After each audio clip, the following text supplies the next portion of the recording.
there is a particular point that I reached, and I saw that if a country tries to push for both economic growth and the well-being of the citizens, it's more or less going to fail. Shed more light on that. Good morning, Michael. What countries, it's a difficult question, and what countries have typically, and citizens have typically looked at to prioritize their economic policies is actually GDP, the impact that it has on GDP and GDP growth. And over time, people have felt, in particular in the last 5 to 10 years, that this is not the best way to measure impact and to actually create well-being for citizens. And what we find is that if you actually prioritize well-being in the right way, and the devil is in the details, actually you can get both. You can get very good well-being for the country, for the citizens, and promoting long-term growth.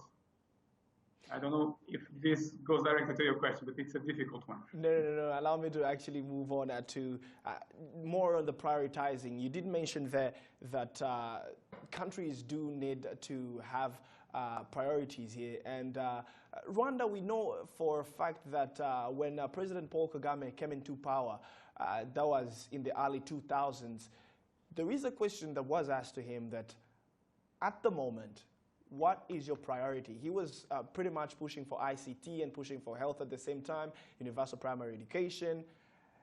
And if you look at the indices today, it shows that, well, Rwanda is moving very, very much faster towards all these goals. And they kind of started at the same time. So when you tell me that you cannot push for well-being and economic growth at the same time, it kind of confuses me. Please help me understand this in the best way possible. Yeah.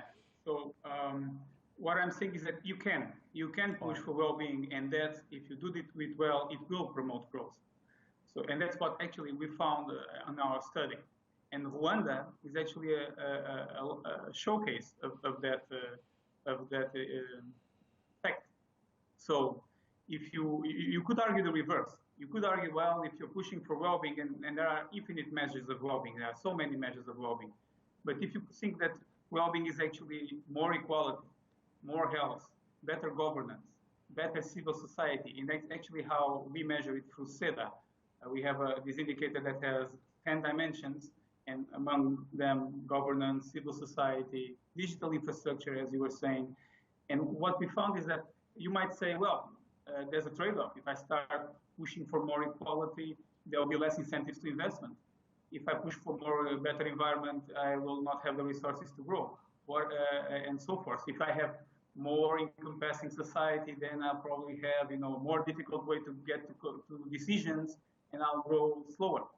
Actually, we find the reverse, and I think Rwanda is a fantastic case where governance, civil society, infrastructure has actually improved a lot. It was, and by improving, it has created the conditions to grow. To actually grow and to continue growing in a sustainable way by becoming a pole of attraction of foreign direct investment in Africa and in East Africa in particular. All right. Now, just allow me to ask you, what are some of the countries that are actually performing better when it comes to converting wealth into well-being, as according to the report? Yeah, according to the report, so there are two ways that we measure performance in well-being. One is to see how actually total well-being is. And another one is how countries are good at transforming their resources they have at hand into well-being. So it is normal that richer countries have higher well-being. So you get that Western Europe typically has higher well-being. But I think a more interesting question is, given the resources you have at hand, how good are you in transforming income and GDP, let's say like this, into well-being? And that you can be good at being very developed or poorly developed. So what are the countries that are most efficient or effective in transforming wealth into well-being? Well, clearly Southeast Asian countries have been very, very successful.